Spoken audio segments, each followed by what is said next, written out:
എല്ലാ കൂട്ടുകാർക്കും നമസ്കാരം. സീരിയൽ മാനിയ വെറൈറ്റി സ്റ്റോറീസിന്റെ ഏറ്റവും പുതിയൊരു വീഡിയോയിലേക്ക് എല്ലാവർക്കും സ്വാഗതം കേട്ടോ. അപ്പൊ ഞാൻ എത്തിയിരിക്കുന്നത് ചെമ്പനീർ പൂവ് സീരിയലിന്റെ നാളത്തെ സൂപ്പർ ഹിറ്റ് പ്രമോ വിശേഷമൊക്കെ ആയിട്ടാണ്. നേരെ നമുക്ക് സച്ചിയുടെയും രേവതിയുടെയും നാളത്തെ കഥയിലേക്ക് പോയാലോ.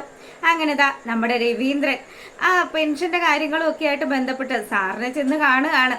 അപ്പോഴാണ് മനസ്സിലായത് സാറ് മനഃപൂർവ്വം പെൻഷന്റെ പൈസ അത് തരാതെ തടഞ്ഞു വെച്ചിരിക്കുകയാണ്. സച്ചി വന്ന് ഇയാളുടെയും ഇയാളുടെ ഭാര്യയുടെയും ഒക്കെ കാല് പിടിച്ചെങ്കിൽ മാത്രമേ പൈസ തരുള്ളൂ എന്ന് അവിടുത്തെ മേഡം കൂടെ പറയുമ്പോഴത്തേക്കിനും പിന്നെ രവി തന്റെ തീരുമാനം അത് സാറിന്റെ മുഖത്ത് നോക്കി പറയാണ്. അതെ സാറേ, ഒരുപാട് വർഷം വളയം പിടിച്ചതാണ്, അതും കഷ്ടപ്പെട്ട്. ഇതുവരെ ഒരു ചീത്തപ്പേര് പോലും ഞാൻ കേൾപ്പിച്ചിട്ടില്ല. അങ്ങനെയുള്ള എന്റെ പെൻഷൻ തുക സാർ അങ്ങനെ തടഞ്ഞു വെക്കാന്ന് വിചാരിച്ചാലേ നടക്കുന്ന കാര്യമല്ല. എങ്ങനെ അത് തിരികെ മേടിക്കണം എന്നുള്ള കാര്യമൊക്കെ എനിക്കറിയാമെന്നും പറഞ്ഞ് രവി പുള്ളിക്കാരനെ വെല്ലുവിളിക്കുക. വെല്ലുവിളി സ്വീകരിക്കുക കേട്ടോ സാറ്. പുള്ളി പറയുന്നുണ്ട്, അതെ എന്ത് വന്നാലും ഇത് തരാതിരിക്കാനുള്ള കാര്യങ്ങൾ ഞാൻ ചെയ്യും, നീ മേടിക്കാനുള്ള കാര്യങ്ങൾ ചെയ്തോ.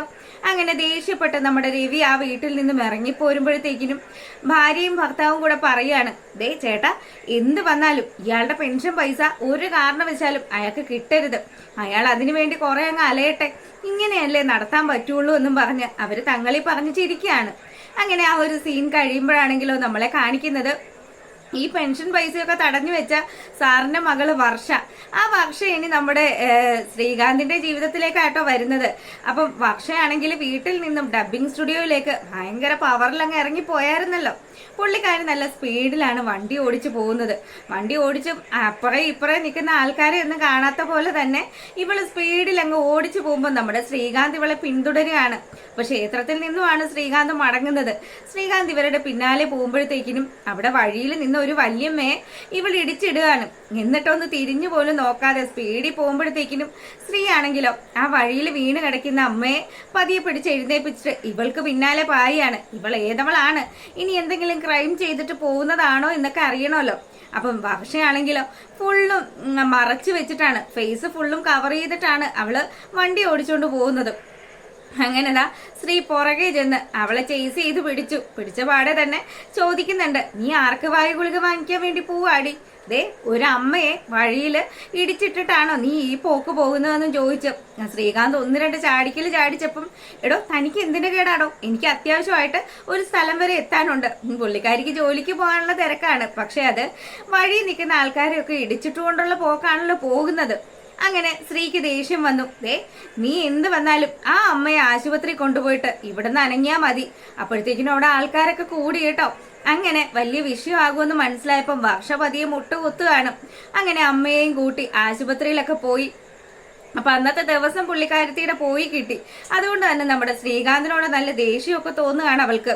അതെ, ഇനി മേലെ വണ്ടി ഓടിക്കുമ്പം അപ്പുറം ഇപ്പുറയും പോകുന്ന ആൾക്കാരെയൊക്കെ നോക്കണം. അല്ലാതെ ചുമ്മാ കൊണ്ടുവന്ന് ആരുടെയും നെഞ്ചത്ത് കയറ്റി കഴിഞ്ഞാലുണ്ടല്ലോ ഇതുപോലെ നാട്ടുകാരിടപെടും. നാട്ടുകാരിടപെട്ട് കഴിഞ്ഞാൽ അത് നിനക്ക് തന്നെയാണ് പ്രശ്നം. വീട്ടിലെ അച്ഛനും അമ്മയും ഒക്കെ കാശുണ്ടാക്കി വെച്ചിട്ടുണ്ടെങ്കിൽ ആ പൈസ വീട്ടിൽ വെച്ചേച്ചാൽ മതി മോളെ, അത് റോട്ടിലെടുക്കണ്ടെന്ന് പറയുകയാണ്. അങ്ങനെ ശ്രീകാന്ത് പറയാവുന്നതിന്റെ മാക്സിമം പറഞ്ഞു. അവനും ദേഷ്യപ്പെട്ട് അവിടുന്ന് അങ്ങ് പോവുകയാണ്. അപ്പൊ ഈ സമയത്താണെങ്കിലോ ഇവളുടെ അന്നത്തെ ആ ഒരു ദിവസം പോയി കിട്ടിയത് കൊണ്ട് തന്നെ അവൾക്ക് ഭയങ്കര ദേഷ്യമായി. അവളിതാ മടങ്ങി വീട്ടിലേക്ക് വരുമ്പോഴത്തേക്കിനും അവിടെ അച്ഛനും അമ്മയും ഒക്കെ വലിയ കാര്യത്തിന് ചോദിക്കുന്നുണ്ട്, അല്ല മോളെ നീ ജോലിക്ക് പോയിട്ട് എന്താ തിരികെ വരുന്നത്? ഒന്നും പറയണ്ട, ഇന്നത്തെ എന്റെ ദിവസം പോയി കിട്ടി. ഇന്ന് ഞാൻ ആരെയാണോ കണി കണ്ടത് അന്നും പറഞ്ഞ് അവൾ ഓരോ കാര്യങ്ങൾ പറയാൻ തുടങ്ങുമ്പം, എന്താ മോളെ പറ്റിയത്, എന്ത് കാര്യമാണെങ്കിലും മമ്മിയോട് പറയുമ്പം അവൾ നടന്ന സംഭവങ്ങളൊക്കെ പറയാ. ഏതോ ഒരു വല്യമ്മ വഴി കൂടെ നടന്നു, അതും കണ്ണും മൂക്കും കാണാതെയാ നടന്നത്. എന്റെ വണ്ടിക്ക് ഫ്രണ്ടിൽ വന്ന് ചാടുകയും ചെയ്തു. പിന്നെ ഞാനിപ്പോ എന്താ ചെയ്യാ, അങ്ങനെ നിർത്തി കഴിഞ്ഞാലേ എനിക്ക് ജോലി സ്ഥലത്ത് എത്തണ്ടേ, അത്യാവശ്യമായിട്ടുള്ളൊരു ഡബ്ബിംഗ് ആയിരുന്നു, അതും മുടങ്ങി.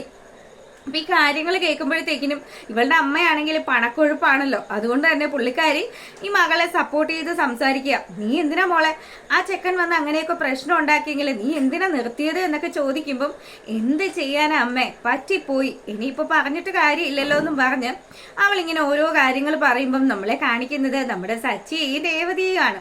രണ്ടുപേരും ഭയങ്കരമായിട്ട് നമ്മുടെ ആദിക്കുട്ടനും ഒക്കെ ആയിട്ട് സംസാരിച്ച് നല്ല കാര്യത്തിന് അങ്ങ് പോവുകയാണ്. അപ്പൊ യാത്ര ചെയ്ത് അങ്ങ് പോകുന്ന വഴിക്ക് കൊച്ചു പറയുന്നുണ്ട്, അതെ എനിക്ക് രേവതി ആന്റിയെ ഇഷ്ടപ്പെട്ടു, സച്ചി അങ്കിളിനെയും ഇഷ്ടപ്പെട്ടു, നമുക്ക് എല്ലാവർക്കും കൂടി ഒരു സെൽഫി എടുത്താലോ എന്ന് ചോദിക്കുകയാണ്. അല്ല മോനെ, സെൽഫി എടുത്തിട്ട് എന്താ പരിപാടി? അതെ, എനിക്ക് എൻ്റെ ചേച്ചി ഉണ്ടല്ലോ, ചേച്ചിയെ കാണിക്കാൻ വേണ്ടിയിട്ടാണ്. അപ്പൊ ചേച്ചിയെ കാണിക്കുമ്പം ചേച്ചിക്കും സന്തോഷമാവും.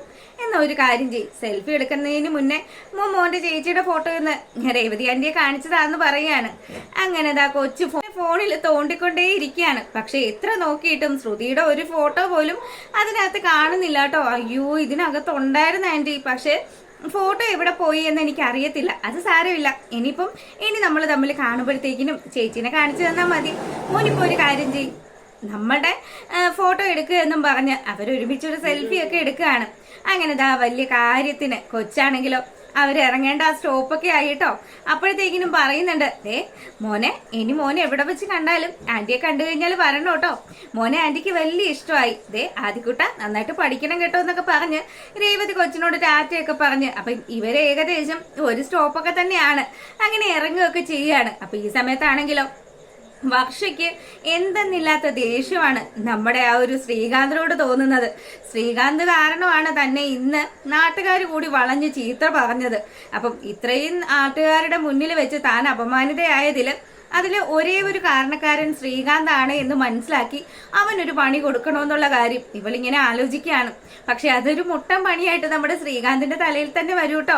എന്തായാലും ശ്രുതിയുടെ തലയിലായതുപോലെ തന്നെ ശ്രീകാന്തിന്റെ തലയിലാകാനായിട്ട് കാത്തിരിക്കുകയാണ് നമ്മുടെ വർഷ. അപ്പം അത്തരത്തിലുള്ളൊരു സൂപ്പർ ഹിറ്റ് വിശേഷമാണ്. ഇതിനിടയ്ക്ക് നമ്മുടെ ചന്ദ്രയാണെങ്കിലോ രവിയുടെ അടുത്ത് ചോദിക്കുന്നുണ്ട്, അല്ല രവിയേട്ടാ, ഇനിയിപ്പോ 1 മാസം പോലും ഇല്ലല്ലോ കല്യാണത്തിന്, അതുകൊണ്ട് നമ്മൾ എങ്ങനെയാ പൈസയൊക്കെ ഉണ്ടാക്കുക? നിങ്ങളുടെ പെൻഷന്റെ പൈസ കിട്ടുമോ എന്ന് ചോദിക്കുമ്പം ചന്ദ്രേ, അവരുടെ അടുത്തൊക്കെ പോയി ഞാൻ സംസാരിച്ചു, പക്ഷെ ആ പൈസ കിട്ടുമെന്ന് എനിക്ക് തോന്നുന്നില്ല. പിന്നെ നമുക്ക് വേറൊരു കാര്യം ചെയ്താലോ എന്ന് ചോദിക്കുമ്പം ചന്ദ്രമതി ചോദിക്കുക, അല്ല എന്ത് ചെയ്യാനാണ്? അല്ലടോ, കല്യാണത്തിനൊക്കെ ആയിട്ട് കുറച്ചധികം പൈസ വേണമല്ലോ. ഇപ്പൊ തന്നെ നമ്മൾ രേവതിയുടെ ആയിട്ടുള്ള ബന്ധം നടത്തിയപ്പോ തന്നെ കുറച്ച് പൈസയൊക്കെ കയ്യിൽ നിന്നായി. ഇനിയിപ്പൊ ഞാൻ നോക്കിയിട്ട് താൻ നമ്മുടെ വീടിന്റെ ആധാരം വെച്ച് കുറച്ച് പൈസ നമുക്കൊന്ന് ലോൺ എടുത്താലോ എന്ന് ചോദിക്കുകയാണ്. അപ്പൊ നമ്മുടെ ചന്ദ്രമതിക്ക് അടുത്ത പണിയായി. ചന്ദ്ര ഇത് കൊണ്ടുപോയി പണയം വെച്ച് 10 ലക്ഷം ശ്രുതിക്ക് കൊടുത്ത കാര്യമൊന്നും നമ്മുടെ രവിക്ക് അറിയില്ലല്ലോ. അതുകൊണ്ട് തന്നെ രവി ആധാരം ചോദിക്കുമ്പം എവിടെ നിന്ന് എടുത്തിട്ട് കൊടുക്കാനാണ്? എന്തായാലും ചന്ദ്ര പെട്ടു കേട്ടോ. അപ്പൊ ഇത്തരത്തിലുള്ളൊരു സൂപ്പർ ഹിറ്റ് വിശേഷമൊക്കെയാണ്. എല്ലാവരും കാണുക, സപ്പോർട്ട് ചെയ്യുക. എല്ലാവർക്കും നല്ലൊരു രാത്രിയൊക്കെ ആശംസിച്ചുകൊണ്ട് നമ്മൾ വീഡിയോ വൈൻഡപ്പ് ചെയ്യാണ്. താങ്ക്